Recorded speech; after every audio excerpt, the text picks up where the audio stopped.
Oke,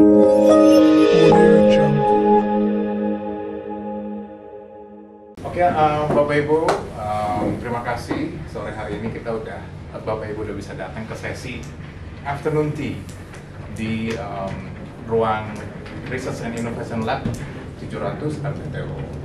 Mungkin kita kenalan dulu. Saya Elio Enai Sitoku, bisa dipanggilnya Iyo aja. Saya di RTTO. Mungkin kalau Bapak Ibu pernah berhubungan dengan HKI, nah itu di tim saya juga. Mungkin ada yang produk, teknologi, yang hilirisasi, nah itu di tim saya juga. Nah, kali ini ada sesi Bu Rinda nih. Nah, mungkin saya akan introduce pasti Bu Rinda, karena mungkin saya nggak tahu apakah seluruhnya Bapak Ibu udah kenal Bu Rinda. Ada yang belum kenal belum ya? Sudah kenal. Sudah. Nggak mungkin nggak kenal ya, karena memang dia lebih tua dari Binus ya Bu. Lebih tua karyanya Pak, karyanya yang diingat. Bu Rinda ini judulnya hari ini demokratisasi teknologi. Nanti mungkin kita akan bahas maksudnya apa sih Aduh susah banget. Demokratisasi. Apakah ini partai ya kan? Demokrat atau sesuatu, nanti kita bahas. Merah ini. Bu Mega. Ya, tapi mungkin sebelum saya introduce Bu Rinda, saya akan undang Prof Juneman untuk mungkin 1-2 kata untuk menyambut. Ya, baik, terima kasih Mas Dio dan teman-teman panitia ya sudah menyelenggarakan acara ini. Juga terima kasih pada Ibu Bapak semua yang sudah hadir. Mungkin berawal dari ruangan ini kali ya, saya perkenalkan bagi Bapak Ibu yang belum pernah datang ke ruangan ini. Ruangan ini namanya REAL, ya ini seperti ini situasinya, Research and Innovation Lab gitu ya. Sesuai dengan namanya, sebenarnya ruangan ini untuk Ibu Bapak semua ya, bisa pakai ya. Tapi bukan untuk menunggu waktu kuliah ya. Tapi untuk aktivitas riset dan inovasi. Jadi kalau Bapak Ibu ingin bimbingan enrichment track research misalnya, atau skripsi atau tesis, barangkali sudah pernah membimbing, silahkan pakai ruangan ini loh ya. Dan memang sengaja kita bikin kaca begini, ada filosofinya memang, supaya dari luar itu bisa melihat gitu bahwa di sini terjadi aktivitas diskusi, riset, inovasi dan sebagainya. Dan kita juga ada komputer ya di sini ya. Ada berapa ya Bu? Ada 2. 2 ya. Dan sudah kita install dengan software misalnya NVivo, olah data lain. Ibu Bapak kalau ada aspirasi mau request itu juga silahkan. Nah, saya selalu ingin memperkenalkan ruangan ini karena apa? Karena nampaknya utilisasinya masih perlu kita tingkatkan. Padahal dari kampus sendiri sudah ingin buka ruangan ini 24 jam. Jadi ada nanti pintu khusus sebenarnya yang didesain itu di sebelah sana. Jadi walaupun ini terkunci, di sana bisa tetap dibuka. Tapi harapannya tinggi dulu utilisasinya. Makanya kita belakangan lebih banyak bikin acara di sini ya, secara hybrid ataupun onsite. Jadi silakan ini papan tulis ya, tentu mana yang bisa dihapus dan tidak gitu ya. Nanti perlu diskusi juga dengan yang sudah pakai. Gitu. Nah itu satu hal Bapak Ibu tentang REAL. Kemudian yang kedua tentang acaranya sendiri. Sebenarnya ini tradisi dari zaman Prof Tirta ya. Prof Tirta waktu itu punya gagasan untuk sharing dari para peneliti begitu. Dulu sebenarnya sampai sekarang sih nama aslinya tuh morning tea sebenarnya ya. Cuma karena ini diselenggarakan di sore hari, jadi afternoon tea menyesuaikan dengan waktu dilakukannya acara ini. Nah, kita ingin sebenarnya Ibu Bapak lebih dekat lagi dengan kelompok-kelompok riset kita ya. Saya nggak tahu di sini Ibu Bapak semua sudah jadi anggota RIG belum nih, Research Center? Belum. Ada yang belum.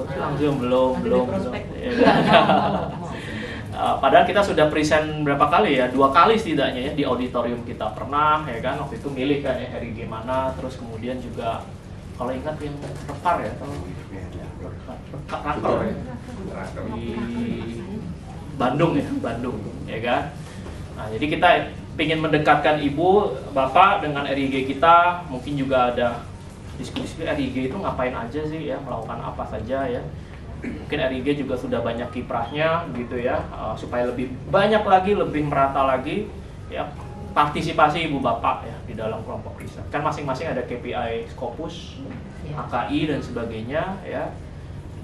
Bu Rinda juga punya lab Makerspace kemarin yang baru di launching di Binus Syahdan Bapak Ibu ya, itu juga salah satu yang bisa Ibu Bapak manfaatkan. Jadi tujuan utamanya itu nanti setelah Bu Rinda rencananya, nah ini Pak Alex akan sharing ya.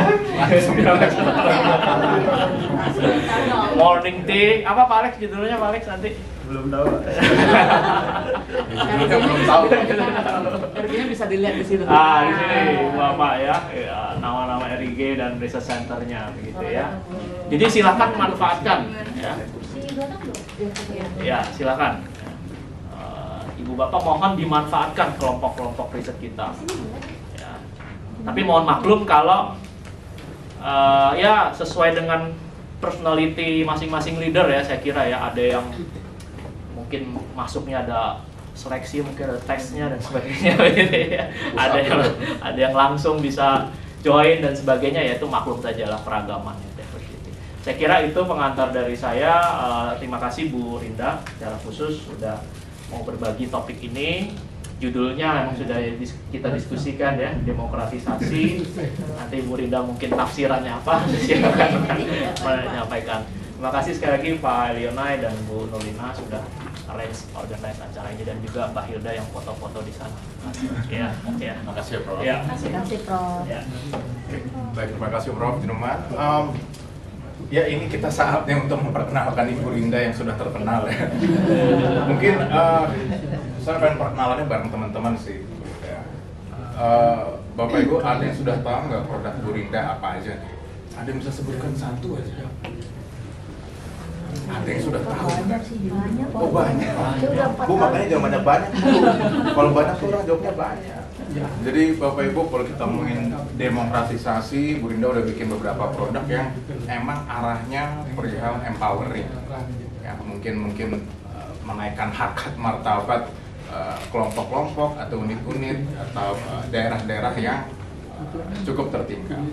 Nah, mungkin nanti kita akan tanya jawab itu, mungkin produk-produknya apa dan kenapa sih bikin itu gitu.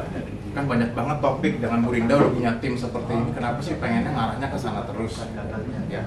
Jadi Bu Rinda saya perkenalkan, Bu Rinda adalah dosen di Computer Engineering ya Bu ya, RIG Leadership juga Ibu di Photonics and ini dia, mana RIG-nya? Ini Photonics and Computer Simulation. Jadi mungkin kalau Bapak Ibu ada yang backgroundnya ini related sama ini, atau mungkin backgroundnya di tempat lain juga nggak apa-apa, tapi punya interest di sini, silahkan hubungin Ibu Rinda. Ada apa aja Bu? Ada angklung, ada e-braille ya, apa alat buat baca buat tuna netra ya Bu ya. Ada perpustakaan digital yang yang akan kita share ke 90 wilayah tuh. Ya, nanti kita akan tanya jawab real itu. Mungkin Bu Rinda mungkin mau perkenalkan diri sedikit aja sebelum kita tanya jawab. Ada yang mau ditambahin nggak Bu? Udah cukup. Ya udah, oke deh. Jadi kita akan tanya jawab sedikit dan kita akan coba open aja Bapak Ibu ya, kalau ada pertanyaan nanti bisa saling ngobrol aja. Panggil saja nama Iyo 3 kali.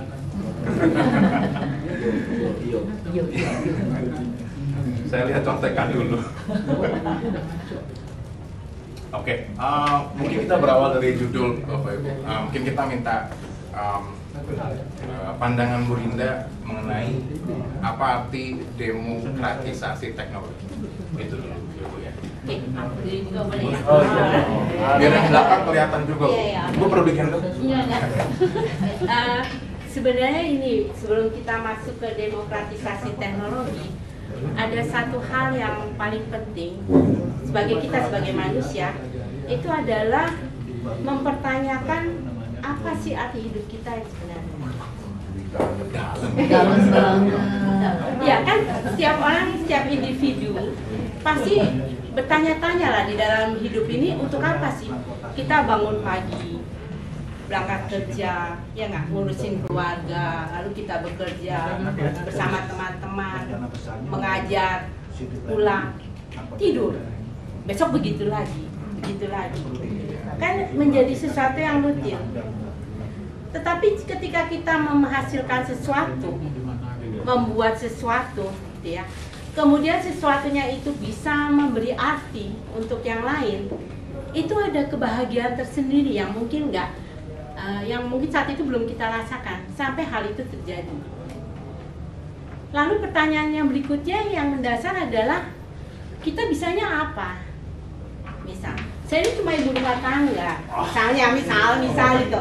Atau saya ini seorang seniman, atau saya seorang sastrawan, saya seorang yang jago di bidang humaniora, atau saya orang yang jago di bidang engineering. Terus apa? Apakah kita hanya mengerjakan hal-hal yang rutin? Itu kan? Nah, kebetulan Tuhan berikan talenta kepada saya memahami beberapa hal mengenai engineering. Karena kebetulan saya terlahir sebagai anak perempuan satu-satunya, adik saya laki-laki. Ayah saya itu hanya lulus kelas 3 SD. Tidak bisa meneruskan sekolah karena kakek saya meninggal dibunuh orang. Jadi hanya lulus 3 SD, tapi saya bersyukur ayah saya itu seorang MacGyver. Tidak ada hal yang tidak bisa beliau kerjakan. Menjahit bisa, masak bisa, benerin mobil bisa, bikin furniture bisa, ngoprek-ngoprek kunci bisa, semua pekerjaan bisa beliau lakukan. Dan saya asistennya. Jadi saya selalu ngikutin nih, beliau ngapain yang dipanggil pasti saya. Karena adik saya tuh orangnya jijikan, dia dokter. Dia maunya bersih, nggak mau tuh megang oli mobil kayak ngapain, nggak mau. Jadi saya yang ngerjakan. Sehingga saya punya kecintaan terhadap engineering. Nah dari sini kemudian mau sekolah, saya bilang saya pengennya engineering. Anak perempuan ngapain sih sekolah engineering masa itu kan? Baliknya di dapur nanti kan jadi ibu rumah tangga, tapi enggak, saya mau engineering. Ya, saya masuk ke sekolah engineering, terus harus beli komputer. Ya nggak Bapak Ibu, sekolah di NUS, sekolah komputer kan harus punya komputer. Lah nggak punya uangnya. Saya nongkrong di lab. Dulu lab di NUS tuh 24 jam Pak. Jam 8, 9, 10, 11 malam saya masih bisa di lab. Pakai, nggak bisa beli komputer. Tapi saya pakai komputer yang ada di kampus. Kemudian ada yang namanya empati. Saya melihat banyak juga teman-teman yang nggak bisa kuliah karena memang tidak punya biaya atau mereka harus bekerja. Ada teman-teman yang terputus karena mereka tidak punya teknologi untuk membantu mereka. Nah disinilah begitu saya lulus S1, saya dipanggil sama Ibu Widya, ayo mau kuliah S2 lagi, nyariin mau karena saya senang kuliah. Lulus S2 saya bilang, Ibu saya mau lulus S3 boleh? Setelah kembali pertanyaannya apa yang saya bisa lakukan? Ya, Bapak Ibu, waktu saya tuh dari SMA udah cari nafkah sendiri, cari uang sendiri, karena nggak ada uang jajan. Terus saya punya papa angkat. Zaman dulu tuh mie ayam itu nggak mie ayam gerobak yang di sembarang jalan ada. Kalau mau makan mie ayam enak itu harus ke kota. Saya jalan kaki dari Cideng ke kota buat nemuin papa angkat saya untuk makan mie ayam. Dipanggil kan, ayo ya di traktir dibeli mie ayam. Tahu nggak Bapak Ibu, gimana rasa gembiranya waktu kita mendapatkan apa yang benar-benar kita harapkan? Bisa kebayangkan itu? Seiring waktu, saya berkarir, saya punya uang, saya punya rezeki, saya bisa beli apa yang saya mau. Mie ayam 10 mangkok yang di sana juga saya bisa beli. Tapi aneh, saya tidak merasakan kegembiraan seperti yang saya rasakan waktu saya pertama kali makan mie ayam dibelikan oleh papa anak saya. Justru ketika saya memberi ke orang lain, kemudian orang lain tuh, aduh terima kasih Ibu, saya doakan biar sehat selalu, panjang umur gitu-gitu. Justru kegembiraan itu ada. Dan saya mulai jadi addicted. Saya mulai ketagihan, pengen perasaan itu selalu ada di hati ini. Gimana caranya? Saya tanya sama Tuhan, talentamu gunakan. Ini, topik ini ditawarkan oleh Pak Juneman bahwa tentang ini. Sebenarnya saya, apa yang mau dibicarakan? Kemudian saya boleh bicara begini. Ada banyak hal yang bisa kita bantu dengan kompetensi saya di bidang engineering berupa teknologi. Tapi kan teknologi itu nggak harus melulu mahal. Teknologi yang bagus itu nggak harus selalu mahal, nggak harus selalu sophisticated, nggak harus selalu frontier, high end. Tapi sesuatu yang sederhana bisa begitu bermanfaat, bisa begitu berguna, itu akan membuat dampak yang luar biasa. Kasus pertama adalah ketika saya pulang kampung bersama suami.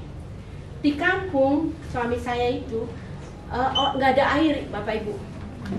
Jadi kalau mau ngambil air itu harus turun ke jurang sampai nunggu hujan. Kalau nggak ada air. Kemudian anak-anak ini kalau sekolah pas jam istirahat main, nanti pulang sekolah main. Terus saya bilang, kok nggak ada yang baca ya? Udah nggak ada lagi tuh anak-anak yang mau baca. Saya ke sekolah, ada perpustakaan, ada, dikasih lihat perpustakaannya pun minim, buku-bukunya juga udah lama sekali. Terus saya bilang, ayo kita bikin perpustakaan. Saya teleponin teman-teman sebinus waktu itu yang punya buku, tolong kumpulin dong, saya mau bikin perpustakaan. Datang banyak buku Pak, sampai saya diomelin sama ketua jurusan, ruangannya penuh dengan buku.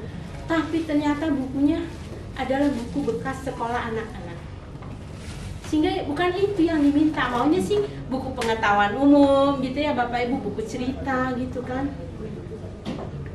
Kemudian ada ide, teman saya bilang, Din, kan ada teknologi Raspberry Pi, coba deh bikin aja perpustakaan digital berbasis Raspberry Pi. Saya pelajari dulu apa ini. Terus saya bilang, oh iya keren ya, kalau pakai Raspberry Pi ukurannya kecil, cuma separuh segini ya. Kemudian tahan mau cuaca panas kayak kelembapan tinggi apa, termasuk tahan banting gitu kan. Oh iya deh, kita coba ajak mahasiswa, kita diskusi, kita konsep, kita buat. Begitu itu jadi, butuh konten. Saya hubungi TFI, Pak Tangkas, ada berapa banyak mahasiswa BINUS yang tidak bisa wisuda karena belum komslof? Ribuan. Ya udah, kirim ke saya. Saya ingat hari itu sehari ada kali 20 mahasiswa datang minta dikasih tugas, saya suruh ambil konten, bikin konten, ambil konten, bikin konten. Hubungin YouTuber 2.500 konten pada saat itu yang pertama kali datang. Kita kemas, saya bilang kita pulang kampung, saya bawa mahasiswanya, kita ajak pulang kampung, kita buka perpustakaan digital pertama di Onadungu, Sumatera Utara. Tahu tidak Bapak Ibu, anak-anak bergerombol masuk, itu mahasiswa sampai, aduh, mereka juga, saya yakin mereka merasakan kegembiraan yang luar biasa begitu mereka melihat hasil karya mereka dipakai. Dan sampai kepala sekolahnya nggak bisa nutup perpustakaan karena anak-anaknya nggak mau pulang, sampai diusir-usir, ayo besok lagi, diusir, disuruh pulang. Bayangkan seperti itu. Dan itu bergulir. Kemudian penelitiannya juga kita semakin kembangkan versi 1, versi 2, versi 3, sampai terakhir versi 5. Dan ini pun sudah disebarkan. Misinya gampang, kita cuma ingin anak-anak di daerah 3T juga punya kesempatan yang sama, mendapatkan pengetahuan yang lebih dari apa yang mereka dapatkan di sekolah, kesempatan yang sama. Juga mahasiswa kita punya kemampuan untuk bikin konten yang lebih baik, untuk membantu pembelajaran, ya kan? Jadi, nah disinilah yang dimaksud dengan demokratisasi teknologi. Nggak perlu harus sophisticated. Hal yang sederhana pun bisa kita buat, bisa kita bantu. Contoh yang lain lagi, saya senang naik kendaraan umum, saya nggak naik kendaraan pribadi. Di kendaraan umum ada ibu dengan anak yang berkebutuhan khusus. Di mikrolet nih, saya lihat anaknya itu selalu berusaha mengeluarkan tangan dan kepalanya dan seluruh tubuhnya dari jendela. Ibunya berusaha untuk menenangkan, berusaha sepanjang jalan. Saya bilang, ibu nggak capek? Capek lah Bu, dia bilang begini kan. Ini kapan istirahat? Ibu, kalau punya anak seperti ini 24 jam kita jaga, tidur pun kita lihat. Takut dia jatuh, takut dia begini. Terus saya kepikiran, saya bilang, wah kalau ada satu ruangan ya, ditaruh anak seperti ini, dia main sendiri 4 jam, 2 jam aja. Kan lumayan ya, kita jadi mami-mami bisa me time gitu ya, 2 jam kan lumayan ya Bapak Ibu. Nah itu terbayangkan ketika saya bertugas ke Spanyol, saya diskusi dengan teman-teman, mereka buatlah ruang interaktif untuk anak-anak yang seperti itu. Dan kami pergi ke sebuah sekolah luar biasa di Jakarta Utara, Jakarta Pusat, Kemayoran, Jakarta Pusat ya. Kita lihat, kita pelajari kebutuhannya seperti apa, kita desain, kita buat, dan kita taruh, kita uji coba, kita panggil, kita undang anak-anak berkebutuhan khusus dari segala jenis, mulai dari autism, Down syndrome, ADHD, semua kita coba, kita uji cobakan, dan ini cukup membantu ternyata.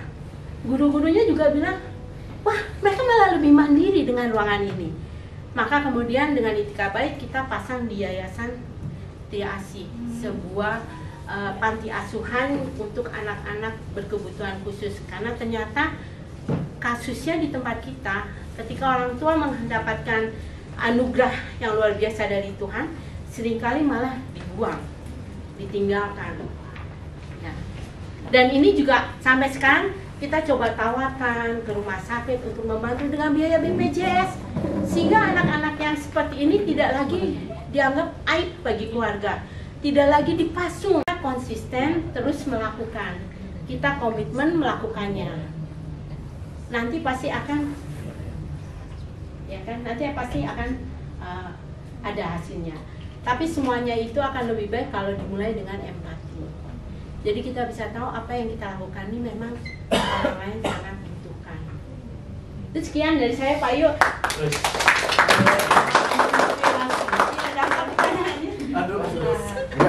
Saya senang banget gitu loh. Maksudnya sesi ini nggak hanya ngomongin konten ini, tapi kenal Bu Rinda secara lebih personal gitu. Tapi saya akan respon beberapa ya Bu, tapi sebelumnya Ibu haus nggak? Aku aja kalau ada. Iya, karena saya haus Bu. Katanya saya harus kode begitu biar ada tunggu ya Bu ya, dalam hitungan kelima. Kok nggak jalan sih? Ini dia Ibu, berhubung nama kita Afternoon Tea nih, kita Afternoon Tea. Bedanya morning sama afternoon adalah kalau afternoon lebih kental. Tambah nggak bisa tidur dong. Oke, sip. Kita lanjut lagi ya Bu ya. Jadi mungkin saya respon nih ya Bu Rinda. Kalau kita ngomongin demokratisasi teknologi, artinya teknologi nggak harus advance kok untuk bisa membantu orang ya Bu ya. Nah, soalnya kita kadang-kadang kan kita researcher, kadang-kadang kita punya prestis ngomongin bikin yang high-end, yang keren-keren gitu, yang dianggap yang pengen orang tuh nggak bisa niru, pengen yang paling keren segala macam, yang paling rumit, tapi kan kadang-kadang end up-nya hanya paper gitu. Jadi ya dengan sesi ini sih saya berharap munculnya Rinda-Rinda junior di sini, di lingkungan kita Bu. Maksudnya start dari empati, start dari tahu talenta masing-masing gitu ya. Mungkin saya engineering, Prof Jun psikologi, ada di psikologi, mungkin berbagai background pasti bisa kok. Aduh keren. Tadi satu Pak. Apa itu? Jangan pernah berpikir takut untuk ditiru. Ya, jangan pernah berpikir. Kalau perlu kita kasih semua. Sama seperti resep masakan. Resep boleh sama. Kalau koki beda, rasanya pasti beda. Nah, begitu juga dengan pengetahuan kita. Kita boleh sharing, saya bagikan. Makanya saya bilang, saya nggak punya haki, nggak punya paten atas nama saya sendiri. Saya berikan itu semua untuk BINUS, karena saya percaya BINUS akan berusaha untuk membina Nusantara. Dia akan lebih salurkan lagi, gitu ya. Yang harus kita simpan itu apa? Yang harus kita simpan adalah bagaimana kita belajar terus berpikir kreatif. Ya, ini teh yang sama, misalnya saya ciptakan teh ini, terus ibu mau pakai silahkan Bu, ya kan? Ibu mau pakai lagi silahkan. Kalau perlu dimodifikasi supaya tehnya jadi beda, nanti saya akan buat yang lain lagi. Karena apa? Semakin kita memberi, kita tuh semakin menerima banyak. Kalau kita nggak pernah memberi, kita nggak pernah menerima banyak. Karena hanya itu aja yang kita pegang, kita nggak pernah merasa kurang. Kalau kita berikan kita kurang, jadi kita cari lagi tuh yang lain. Kira-kira seperti itu Bapak Ibu. Tepuk tangan dulu. Jadi kita hari ini selain siraman teknologi ada siraman rohani. Ayo berapa semua? Habis ini langsung buka kitab semua. Ustaz Nanang gimana ya Ustaz? Itu dia. Damai sekali hari ini. Jadi mungkin yang saya pahami lagi Bu, kan ini kan Ibu konsisten ya Bu ya. Maksudnya kadang-kadang kita bisa bikin alat A sesuatu karena nggak punya empati dan background yang kuat, kita tinggalin aja alat itu, ya udah bikin lagi yang mungkin nggak ya tadi nggak ada tujuannya gitu. Jadi mungkin benar-benar perlu background itu penting ya Bu ya, sama rasa empati kalau kita emang mau mendemokratisasiin suatu teknologi atau apapun itu, nggak harus teknologi. Nah, seperti tadi sempat Ibu bahas nih, saya sebenarnya mau nanya, kalau peran dari universitas atau fakultas member, dosen-dosen, atau mungkin universitas dulu deh Bu, menurut Bu Linda ya, peran universitas itu sebaiknya gimana sih untuk bisa nge-support hal-hal kayak gini? Itu dulu ya. Saya merasa beruntung ya bisa berada di BINUS, ya, berada di BINUS dengan kondisi seperti ini misalnya. Beda kalau saya bekerja di perguruan tinggi di luar negeri yang memang semua fasilitas ada tersedia, ya kan, aksesnya juga boleh sebebas-bebasnya. Tapi dengan semua keterbatasan yang ada di BINUS, yang saya apresiasi adalah BINUS senantiasa dorong kita, kasih kesempatan buat kita. Bahkan kalau misalnya sampai saya jadi nggak enak kayak waktu itu Pak Juneman bilang, Bu Linda butuh dana ada 30 juta. Saya malah jadi bingung mau dibuat apa ya uang 30 juta itu gitu kan. Karena ada banyak. Jadi saya apresiasi apalagi kalau BINUS bisa kemudian melihat, ngerangkul dan juga mau membantu teman-teman dalam melakukan kegiatan penelitian. Tapi sekali lagi, lakukan itu dengan etikanya gitu loh. Jangan kadang-kadang ada yang manfaatin, oh mumpung ada dananya diambil, dimanfaatin tapi nggak dihasilkan, kira-kira seperti itu. Nah, saya rasa BINUS sudah cukup baik untuk mendukung hal itu mungkin, tapi kalau diberi peluang lain melalui tadi PIB, hibah-hibah dan sebagainya, teman-teman bisa manfaatkan. Mungkin hanya ya syarat-syaratnya bisa disesuaikan sedikit gitu kan. Kadang-kadang kan pemikirannya dananya cuma 10, tapi publikasinya 1 gitu kan, padahal 10-nya ini untuk kesananya masih agak jauh gitu kira-kira gitu Pak. Jadi tinggal ini kan saja. Ada pesan sponsor kan? Masuk Pak Eko. Masuk. Mungkin orang cuma menanggapi dulu. Sinyalnya ditangkap. Iya, Ibu.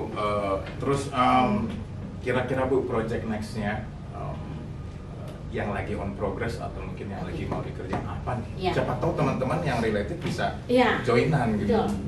Satu hal lagi yang ingin saya sampaikan, multidisiplin itu wajib Bapak Ibu. Nggak ada penelitian yang tidak multidisiplin. Contoh yang sederhana, ketika kami membuat perpustakaan digital, sudah dipasang di mana-mana, sudah dimanfaatkan, tapi sampai saat ini tidak ada yang mengukur efektivitasnya. Itu bukan anak-anak saya butuh teman-teman yang dari manajemen atau dari ilmu lain, ayo gabung, nanti pas kita instalasi, tolong kalian yang ukur 2 bulan, 3 bulan, setahun, itu benar-benar membantu nggak? Puji Tuhan, yang tahun lalu kita pasang di NTT, itu kan memang, yang ini kebetulan kita taruh di paroki, ada romonya itu kebetulan dia rajin update nih.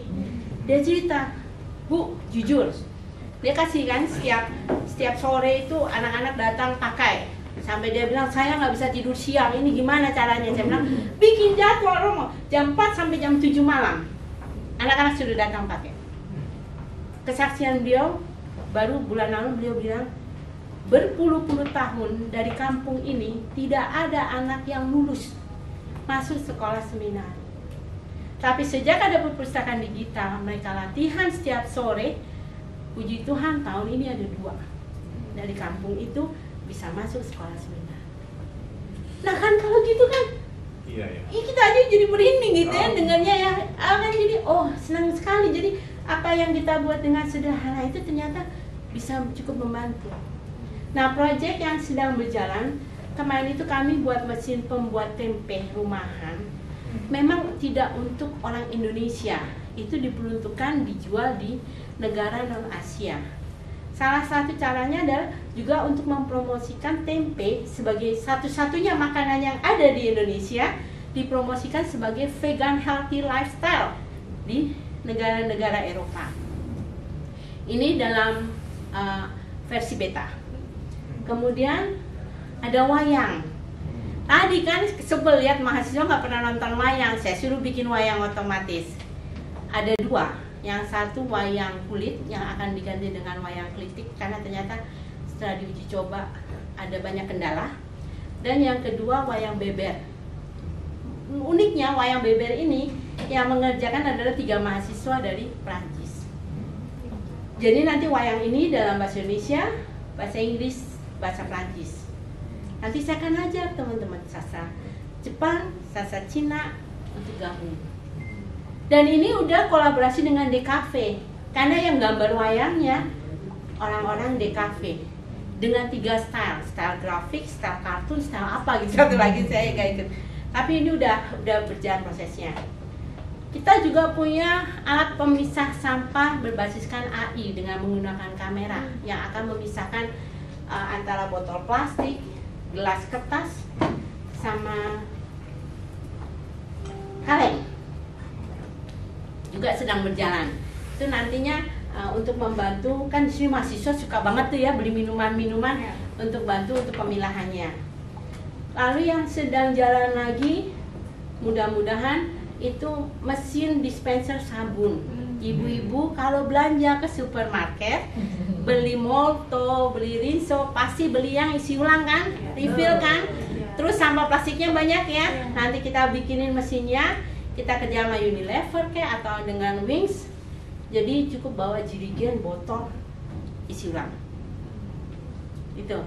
Lalu yang lagi berjalan kayaknya nanti aja deh kalau udah rumah ya. Tapi banyak Saya rekap dulu ya, sebelum jauh.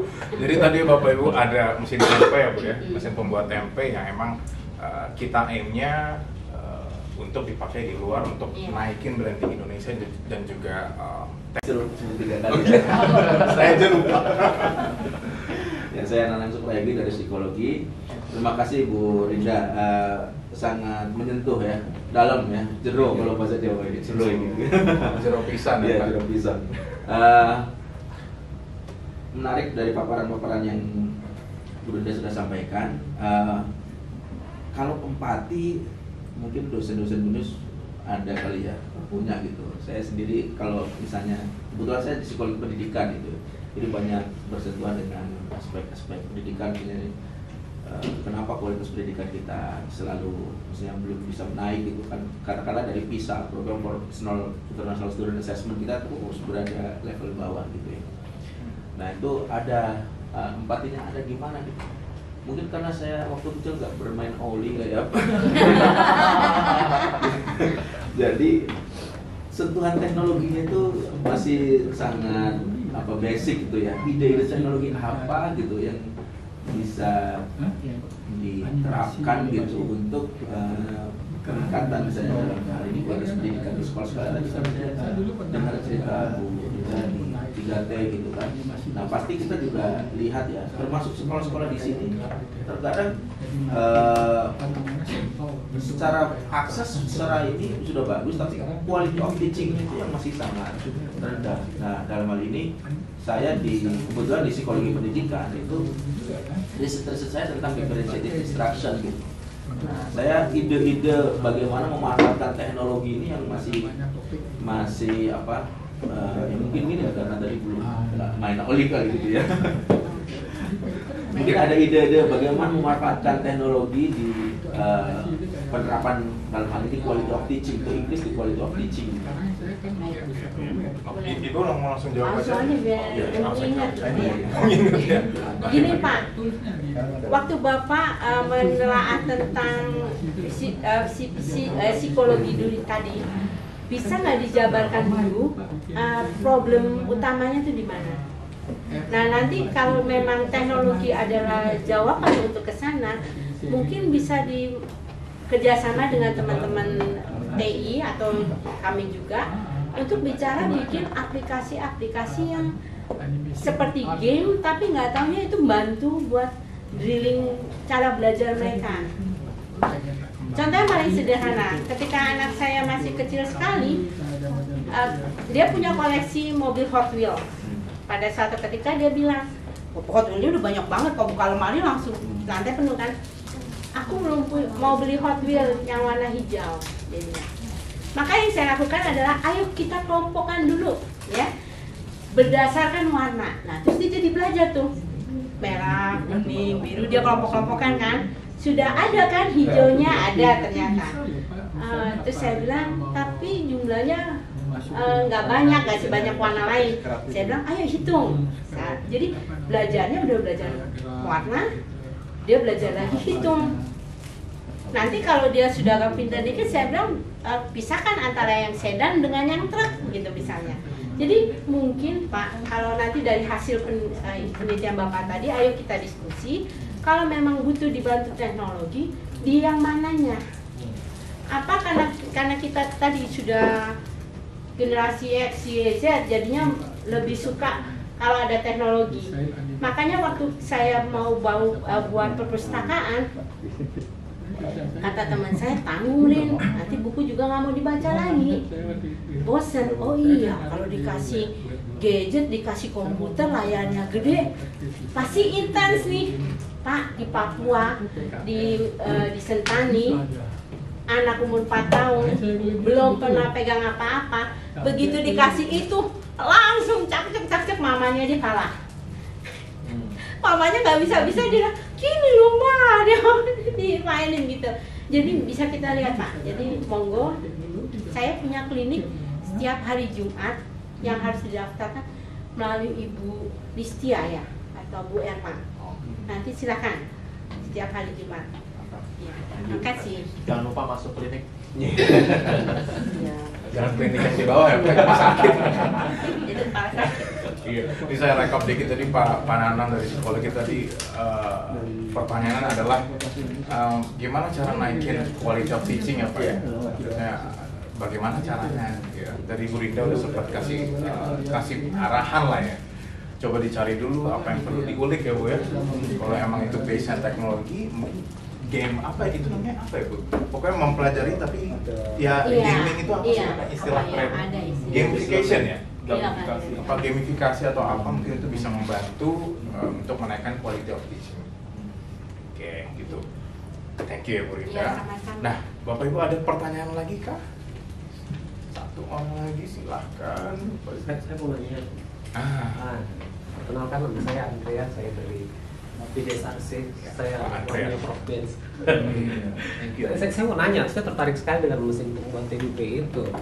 Karena waktu saya S3, saya bikin tempe memang juga di sana. Tapi kan yang jadi masalah pada saat musim dingin, itu susah sekali.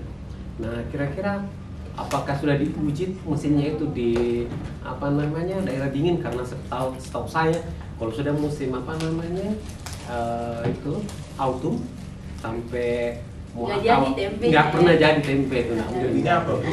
Ya, kira-kira khasiatnya apa Bu? Kedelai berjamur. Jadi gini Pak, keunggulan dari mesin tempe ketika kami mengamati proses pembuatan tempe yang secara tradisional bisa 5 hari sampai 1 minggu adalah di suhu. Suhunya harus di atas suhu ruang 30 derajat lebih ideal. Nah dengan mesin ini yang sangat compact kemudian terisolir, suhunya itulah yang kita jaga. Jadi kita pasang termostat, kita pasang pemanas, kita kendalikan di dalam situ. Sehingga yang tadi prosesnya 5 hari, 36 jam bisa jadi. Dan yang menarik lagi, di Eropa nggak ada kedelai, mereka anti kedelai. Karena kedelai dianggap bilangnya, kalau di Amerika itu GMO. GMO. Genetic modification. Mesin ini mau bikin tempe dari apa? Kacang tanah? Ayo. Kacang almond, ayo. Mau kacang apa? Silahkan. Jadi ini yang menarik dari mesin tempe tadi. Oh, gitu. Tidak harus selalu kedelai. Oke, berarti maksudnya si alatnya itu udah ada temperatur kontrolnya berarti? Ya? Ada temperatur kontrolnya. Jadi ada ukurannya begini dikasih. Nggak sebesar itu Pak, kita bikin kayak rice cooker aja lah, hanya untuk makan satu keluarga 4 orang. Tidak untuk komersialisasi. Pak Andrea satu keluarga 12 orang. Oh, iya. 3 kali masak. 3 kali masak. Oke, makasih Pak Andrea. Oh mungkin BDSRT udah sempat kolaborasi nggak sama Bu Rinda? Belum, cuma ngobrol doang sama Pak Ben. Jangan banyak kali ngomong langsung. Oke deh Bapak Ibu, ada lagi yang mau bertanya-tanya dengan Ibu Rinda? Yang ibu-ibu dong. Yang ibu-ibu mungkin butuh apa sisir yang gimana? Kalau tadi iya Pak, maksudnya karena teknologi Bu Rinda tuh mostly banyak diambil dari kebutuhan orang dan itu simpel-simpel ya Bu ya? Iya, termasuk yang kulkas pintar itu hanya gara-gara pagi-pagi saya mau masak telur Ibu buat sarapan, nggak ada telur, habis. Makanya saya bilang, aku buat aja nih kulkas pintar nih. Jadi kalau telur habis dia langsung kasih tahu. Ya saya di kandang gitu, telur habis, ya kan, susu habis, sayur habis. Saya tinggal kirim ke warung, nanti langsung dikirim ke rumah. Jadi gitu, termasuk yang saya pernah cerita tempat tidur pintar itu gara-gara mama saya itu memberi gitu ya. Terkait dengan tadi multidisiplin, kemudian antara integrasi antara research dan PKM. Untuk saya dapat hibah yang BINUS Peduli Lingkungan terkait dengan digital literasi, kemudian terkait juga dengan Gen Z ya Bu ya, pada anak-anak SMA yang mereka memang sangat terikat dengan yang namanya gadget dan sebagainya, tapi kemampuan kontrol dirinya yang rendah gitu. Jadi mungkin saya ingin ide dari Bu Rinda terkait dengan kemampuan kontrol namanya inhibitory response gitu ya, agar mereka juga punya kemampuan untuk kayak menahan diri di media sosial gitu. Karena yang jadi permasalahan adalah ketika saya survei di sekolah yang notabene ada sekolah literasi, tetapi ada beberapa kejadian misalnya mereka tidak sopan ya ketika di medsos, kemudian bahkan sampai adanya cyberbullying dan seterusnya gitu. Iya, Seperti itu. Sebenarnya anak-anak itu adalah peniru sejati ya. Kita bisa didik anak itu mau jadi seperti apa, itu sebenarnya tergantung dari kita. Ya saya sih puji Tuhan aja sih Bu, anak-anak saya kurang lebih mirip dengan saya gitu kan dalam sih, karena saya selalu memberikan contoh yang konsisten kepada mereka. Kalau kemudian kita berupaya memberikan literasi, tapi di dalam keluarga tidak ada yang mendukung, ya tidak ada yang memberi contoh, di lingkungan juga tidak ada yang memberi contoh, sebenarnya itu bisa kita anggap sebagai sia-sia, tapi kita kan nggak boleh gitu. Ini kan generasi muda kan, kita harus upayakan. Ada satu hal Bu, saya mau sharing. Saya ini pemain game. Sampai sekarang saya masih main game. Pada suatu ketika teman anak saya yang paling besar datang ke rumah bersama ayahnya, mau interview mengenai pacaran. Menurut saya pacaran tuh boleh nggak gitu kan? Nah, kan mindsetnya kalau yang orang jadul sama orang modern beda kan ya. Kalau yang modern kalau yang jadul kalau apa sih pacaran masih sama gitu ya. Nah terus tiba-tiba ayahnya bilang gini, ini kerjanya main game, dia bilang. Saya udah omelin, kamu jangan main game mulu. Terus dia bilang apa tahu? Itu maminya Max main game. Dan juga saya gitu, itu maminya Max main game, Pi. Dia bilang, oh. Jadi dia bilang gitu Bu, karena ibu main game dia lihat. Terus saya bilang, saya bilang sama si Kevin, Kev, boleh kamu main game, tapi prestasi kamu turun nggak? Dari main game tadi kamu dapat apa? Saya bilang, Tante main game, tapi kan prestasi Tante nggak turun, kerjaan Tante tetap bagus, si Om juga masih happy aja gitu kan? Ya jadi istilahnya gini. Kan kadang-kadang game itu perlu Bu, buat bisa untuk membantu merelaksasikan ketika kita sudah di kondisi yang hektik. Nah itu yang harus kita edukasikan ke anak-anak. Jangan itu dijadikan addicted. Kalau Anda boleh main, jadi kita sebagai orang tua juga, Anda boleh main game tapi Anda bagus ya, dapatnya bagus gitu, baru Anda boleh main. Kalau selama Anda belum mendapatkan sesuatu hasil yang baik, ya jangan main dulu. Kalau perlu, malah saya mainnya bareng sama anak-anak. Anak-anak lagi seneng main apa, Mobile Legends, saya ikutan, kita satu tim gitu kan. Tapi saya sebagai ketua timnya bilang, sudah 1 jam, berhenti main. Kita balik kegiatan yang lain. Jadi intinya sih sederhana Bu. Ya itu mesti dilihat, harus psikologi ikut berperan. Ya, bareng Pak. Saling silang sambil bareng untuk ngecek sebenarnya problemnya di mana. Apakah di gamenya atau apa? Atau si anak ini memang nggak punya tempat untuk bicara, tempat untuk lari, tidak punya teman sehingga dia jadi addicted ke gamenya. Saya lihat kemarin sama Marcel ya, kita pergi bareng 3 mahasiswa dari Prancis ini. Begitu kami duduk di ruang makan bareng, nggak ada yang pegang gadget, semua ngobrol. Saya bilang sama Marcel, kita main HP bisa, terus nggak enak sama mereka ngobrol gitu kan. Jadi ada budaya.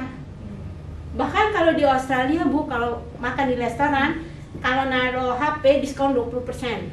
Dikasih, jadi dikasih keranjang. Kalau satu keluarga taruh HP-nya di situ dan selama acara makan tidak pegang HP, diskon 20%. Orang tuanya kan langsung mau, kapan lagi gitu ya dapat diskon. Ya jadi sebenarnya banyak, tapi sekali lagi Bu, kadang orang tua komitmen, mereka bilangnya si A, tapi cuma seminggu, setelah itu balik lagi.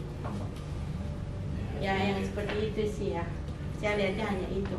Yang kita jalan sambil gini, ya, Nina jangan nakal ya, jangan nakal ya.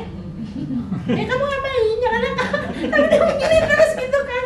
Saya juga mikir ini gimana ya, si anak juga mikir si mamanya tahu dari mana aku lagi nakal sama enggak ya enggak.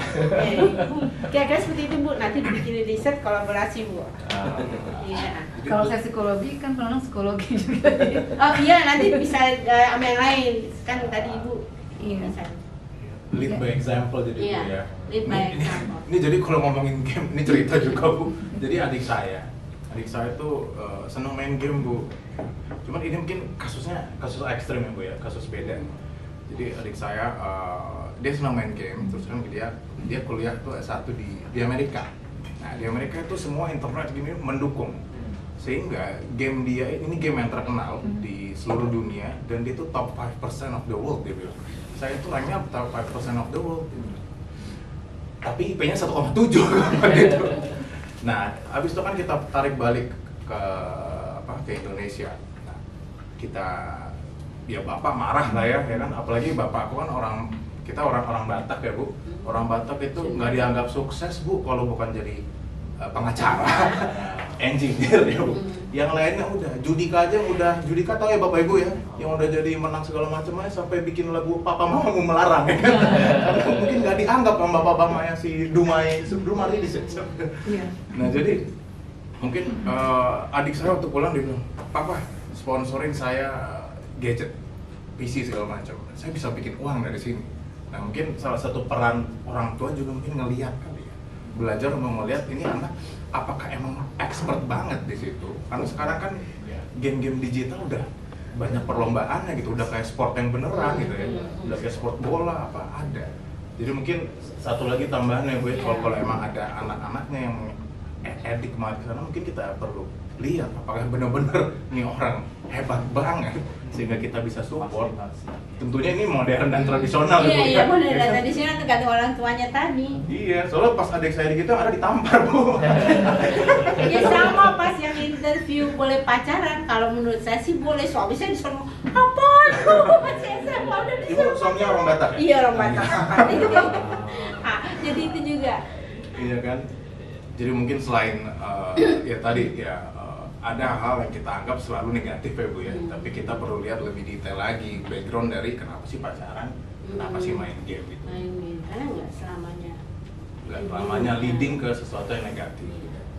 Oke, perbincangan psikologi. Bisa ini Kenapa bro? Mungkin kita juga udah kayaknya udah cukup lumayan ya Bu kita ngobrol. Ini fun. Oh, ada lagi. Ibu mau Tadi saya penasaran aja sih Bu. Jadi untuk sebelum membuat suatu produk teknologi, kita harus tahu latar belakangnya dulu ya. Betul Ibu. Oke. ya. Thank you Bu. Oke. Ya kita mungkin udah mau mengakhiri acara. Ini terima kasih banget. Ini sesinya cukup alive ya Bapak Ibu.